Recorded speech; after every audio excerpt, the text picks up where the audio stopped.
गैया का गोबर वरदान है इस प्रकृति के लिए। गोबर का अर्थ ही है गौ माता का वरदान। आगे मैं निवेदन करूंगा।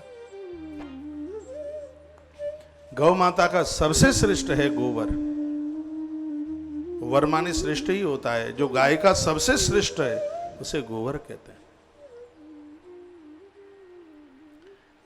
पद्म पुराण में वर्णन है गौ माता का दूध 5 दिन, दही 15 दिन कम से कम, और घी 25 दिन। घी 25 दिन। गौ माता का गौमूत्र 2 महीना, और गौ माता का गोमय, गाय के गोबर में से निकला हुआ रस 1 वर्ष तक अपना असर दिखाता है। इसलिए इसको गोवर कहते हैं। गाय का जो सबसे श्रेष्ठ है वह गोबर है। इससे कुष्ठ रोग ठीक होता है, सफ़ेद दाग ठीक होते हैं, डायबिटीज ठीक हो गए, माइग्रेन की बीमारी ठीक होती है।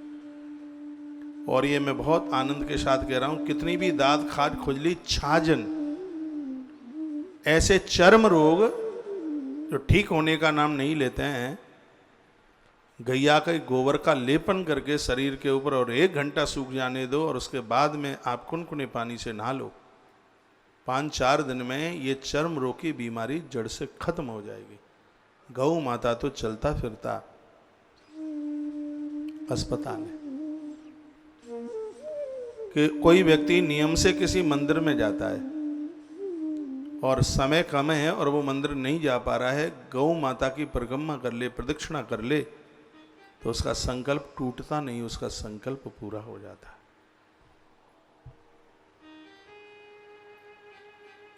गौ माता की कृपा से गौ मां के ही चरणों में कुछ बोलने का सौभाग्य प्राप्त हो रहा है। आप संपूर्ण भक्तों के बीच में आग्रह पूर्वक निवेदन करना चाहूंगा। बड़े दुख की बात है, आज गौ माता अपना भोजन कूड़ेदानों में ढूंढ रही है। भोजन तो मिलता नहीं, मरने के लिए पॉलीथिन जरूर मिल जाती है। मैंने इसी आश्रम के सामने आज से बहुत वर्षों पहले दिवाली के दिन एक गौ माता को मौत के मुंह में जाते हुए देखा। यहां बगल की बात है। उसने पॉलीथिन खाई। मैं दौड़ करके चला, और भी थे मेरे पास कोई, लेकिन तब तक वो पॉलीथिन खा गई। पता नहीं उसमें आलू का छिलका था कि मटर का छिलका था, पता नहीं, वो खा गई। पहले भी खाई होगी। पेट उसका इतना फूला कि हमने डॉक्टर्स लोगों को बुलाया, तब तक उसने अपने प्राण छोड़ दिए थे।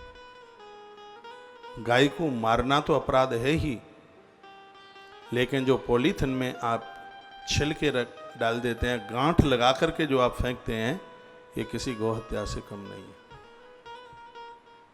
मटर के छिलके, आलू के छिलके, और आप उसमें पॉलीथिन में रखे और ऐसे गांठ लगाकर जो सड़कों पर डालते हैं, कूड़ेदानों में डालते हैं, बहुत गाय इससे मौत को प्राप्त हो रही है। हमने मंडला में एक गौ माता का ऑपरेशन कराया था। आप विश्वास, 32 किलो पॉलीथिन निकली थी पेट से।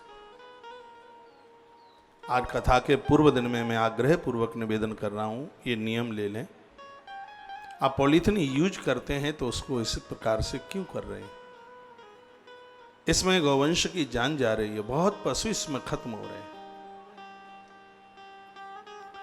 मैं तो कहूंगा कि गौशाला में तो वह लोग, गाय पालने वाले लोग रक्षा कर रहे हैं। इस देश का एक एक व्यक्ति गौ रक्षक बन सकता है। इस बात के ऊपर ध्यान दे।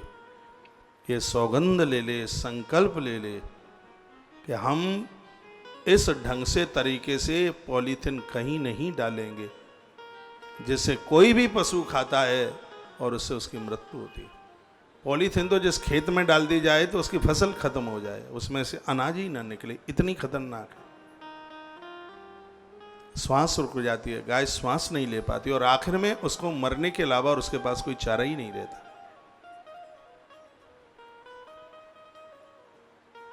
आप सब सजग रहें, आप सब समझदार हैं।